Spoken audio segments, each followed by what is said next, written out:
अपर्णा यादव यहाँ पर तब नाराज हो सकती हैं कि करहल पर, जैसे कि मैंने कहा कि भारतीय जनता पार्टी के विचारों में दो नाम हैं, अपर्णा यादव, अनुजेश प्रताप सिंह, दोनों परिवार का हिस्सा हैं और परिवार के खिलाफ ही उतरते हुए नजर आएंगे। लेकिन अगर भारतीय जनता पार्टी ने करहल सीट पर अनुजेश प्रताप सिंह को वाकई उतार दिया तो आप ये सोच सकते हैं कि अपर्णा यादव की नाराजगी जाहिर तौर पर अब खुले मंच से भी नजर आ सकती है, क्योंकि एक तरफ अनुजेश प्रताप सिंह जो समाजवादी पार्टी का हिस्सा रहे 2017 तक और 2017 के बाद भारतीय जनता पार्टी के साथ जुड़े और भारतीय जनता पार्टी में आकर अभी तक मौका यहाँ पर अनुजेश प्रताप को नहीं मिला और मौका अपर्णा यादव को भी नहीं मिला। दो बड़े नाम है आपके हिसाब से करहल सीट को लेकर। देखिए बिल्कुल, हाँ, करहल विधानसभा सीट के लिए दो नाम देखे जा रहे हैं और जहां तक मुझे लगता है कि दोनों ही परिवार से जुड़ जाते हैं। अपर्णा यादव देखिए कि मुलायम सिंह यादव की छोटी बहू के रूप में देखी जाती है, डिंपल यादव की भाभी के रूप में देखी जाती है, तो वहीं अनुजेश प्रताप सिंह की बात करें धर्मेंद्र यादव के बहनों ही है यहाँ पर, तो ऐसे में परिवार का रिश्ता है और दोनों ही चुनावी मैदान में नमस्कार, आप देख रहे हैं नेक्स्ट 9 पॉलिटिकल बाइट। मैं हूं आपके साथ सिराज। क्या अब अपर्णा यादव को भारतीय जनता पार्टी उत्तर प्रदेश की उपचुनाव में उतारने वाली है? ये सवाल इसलिए उठ रहे हैं क्योंकि जिस तरीके से अपर्णा यादव को लेकर के जो कयास लगाए जा रहे थे कि समाजवादी पार्टी में वो वापसी कर सकती हैं, अब उस पर विराम लगता हुआ नजर आ रहा है। आपको बता दें कि सूत्रों के हवाले से जो जानकारी सामने आ रही है कि अपर्णा यादव को लेकर के भारतीय जनता पार्टी लगातार चिंतन मंथन में जुटी हुई है। माना यही जा रहा है कि भारतीय जनता पार्टी की यह योजना है कि अपर्णा यादव को उन्हीं के परिवार के खिलाफ चुनाव लड़वाया जाए। वहीं समाजवादी पार्टी की तरफ से यह खबर सामने आ रही है कि करहल सीट से, जहां से अखिलेश यादव ने इस्तीफा देकर जो है कन्नौज के सांसद बने हैं, तो करहल सीट से तेज प्रताप यादव को समाजवादी पार्टी का टिकट मिल सकता है, यानी अब परिवार के सदस्य के खिलाफ ही लड़ाई देखने को हमें मिल सकती है। इस मुद्दे पर विस्तार से चर्चा करने के लिए हमारे साथ नाजमीन मौजूद है। नाजमीन, कैसे देख रहे हैं आप? क्या अपर्णा यादव को भारतीय जनता पार्टी अब वाकई में मौका देने वाली है? देखिए, अगर हम बात करें कि 10 विधानसभा सीट हैं और इन 10 विधानसभा सीटों पर उपचुनाव होते हुए नजर आएंगे,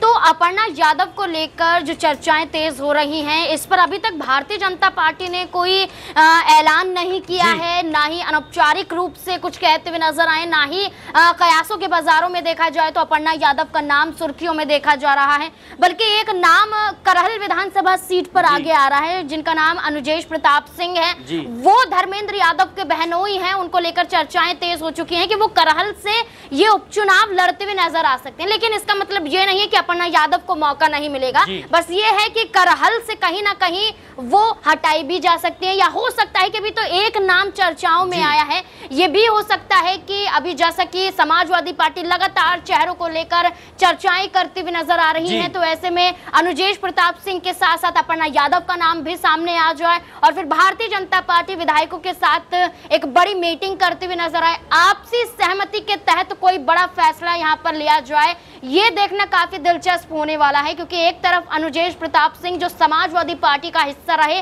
2017 तक और 2017 के बाद भारतीय जनता पार्टी के साथ जुड़े और भारतीय जनता पार्टी में आकर अभी तक मौका यहाँ पर अनुजेश प्रताप को नहीं मिला और मौका अपर्णा यादव को भी नहीं मिला। दो बड़े नाम है आपके हिसाब से करहल सीट को लेकर। देखिए बिल्कुल, हाँ, करहल विधानसभा सीट के लिए दो नाम देखे जा रहे हैं और जहां तक मुझे लगता है कि दोनों ही परिवार से जुड़ जाते हैं। अपर्णा यादव देखिए कि मुलायम सिंह यादव की छोटी बहू के रूप में देखी जाती है, डिंपल यादव की भाभी के रूप में देखी जाती है, तो वहीं अनुजेश प्रताप सिंह की बात करें धर्मेंद्र यादव के बहनों ही है यहाँ पर, तो ऐसे में परिवार का रिश्ता है और दोनों ही चुनावी मैदान में। क्या भारतीय जनता पार्टी की यह योजना है कि परिवार के खिलाफ ही परिवार को लड़ा दो? देखिए बिल्कुल, यहाँ पर पहले भी लोकसभा चुनाव के मद्देनजर हमने देखा कि किस तरीके से अपर्णा यादव को ऑफर किया गया कि आप मैनपुरी लोकसभा सीट से चुनाव लड़ते हुए नजर आए, लेकिन खुद अपर्णा यादव ये इनकार करती हुई नजर आई थी कि मुझे मैनपुरी से चुनाव नहीं लड़ना है, मुझे अपने परिवार के खिलाफ चुनाव नहीं लड़ना है, मैं यहाँ रायबरेली से चुनाव लड़ने के लिए तैयार हूँ लेकिन मैनपुरी से चुनाव नहीं लड़ूंगी।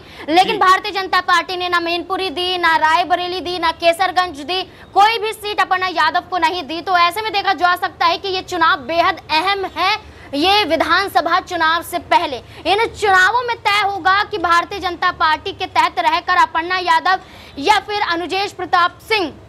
या भारतीय जनता पार्टी के साथ जुड़े रहेंगे या फिर बगावत करते हुए भी नजर आ सकते हैं। जैसे कि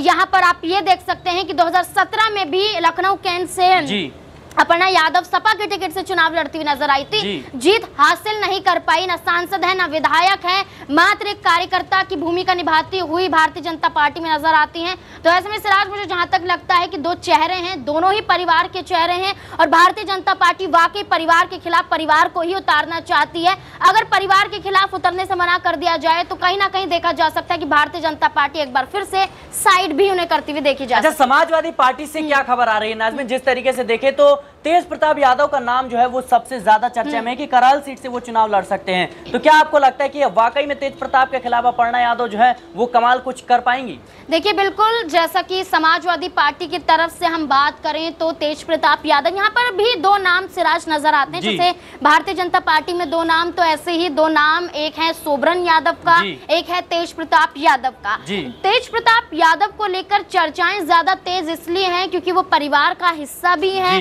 यादव समुदाय से भी आते हैं, इससे पहले भी लोकसभा का चुनाव लड़ चुके हैं, पूर्व सांसद के रूप में नजर आते हैं, लोकसभा का चुनाव भी लड़ना चाहते थे और लोकसभा का चुनाव लड़ते हुए देखा जाए तो मौका मिलते मिलते उन्हें रह जाता है कन्नौज से। तो ऐसे में ये अब चर्चाएं कि अखिलेश यादव वो मौका देंगे जो मौका देकर उन्हें हटा दिया गया था, यानी कि विधायक बनाते हुए तेज प्रताप यादव को नजर आ सकते हैं। 2014 में चुनाव सांसदी का जीता, लेकिन अब 2024 की बात की जाए तो उपचुनावों के जरिए विधानसभा का चुनाव लड़ते हुए करहल से तेज प्रताप यादव नजर आ सकते हैं। और सोबरन यादव का भी जिक्र कर लेते हैं। सोबरन यादव एक ऐसा चेहरा है जो 2002 में करहल विधानसभा सीट से ही चुनाव भारतीय जनता पार्टी के नेतृत्व में लड़ते हुए नजर आए। उस दौरान समाजवादी पार्टी को पछाड़ा था और जीत हासिल सोबरन यादव ने की थी, लेकिन 2002 के बाद सोबरन यादव भारतीय जनता पार्टी से अलग हो गए, समाजवादी पार्टी का हिस्सा बन गए। पूर्व विधायक अब फिर से विधायकी का चुनाव लड़ते हुए नजर आ सकते हैं। तो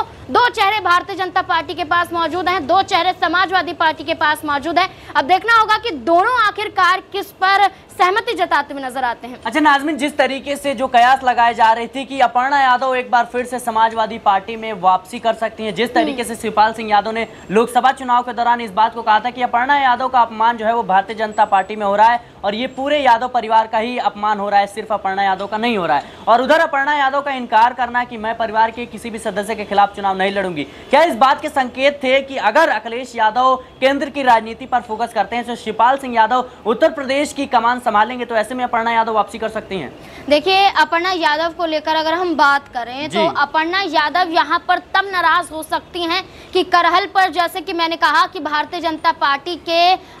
विचारों में दो नाम हैं, अपर्णा यादव, अनुजेश प्रताप सिंह, दोनों परिवार का हिस्सा हैं और परिवार के खिलाफ ही उतरते हुए नजर आएंगे। लेकिन अगर भारतीय जनता पार्टी ने करहल सीट पर अनुजेश प्रताप सिंह को वाकई उतार दिया तो आप ये सोच सकते हैं कि अपर्णा यादव की नाराजगी जाहिर तौर पर अब खुले मंच से भी नजर आ सकती है, क्योंकि भारतीय जनता पार्टी के पास जिताऊ 3 सीटें हैं विधानसभा की, समाजवादी पार्टी के पास 5 सीटें हैं जिताऊ। और ऐसे में देखा जाए तो अब ये 10 सीटों में से 3 सीटें और 5 सीटों का अंतर देखा जाए तो सपा यहाँ पर 5 सीटें जीतने का तो दावा करती हुई नजर आती है, तो वहीं भारतीय जनता पार्टी अभी तक सिर्फ करहल पर विचार कर पाई है। ऐसे में ये कहा जा रहा है कि अपर्णा यादव को लेकर अगर चर्चाएं होती हुई नजर आई कि वो मीरापुर से उतार दी जाए या मिल्कीपुर से उतार दी जाए, तो मुझे जहां तक लगता है कि अपर्णा यादव को की बेकदरी यहाँ पर होती हुई नजर आएगी। ऐसे में देखा जाए तो ये भी कहा जा सकता है कि अपर्णा यादव को सिर्फ और सिर्फ इसलिए भी चुनाव लड़ाया जा सकता है ताकि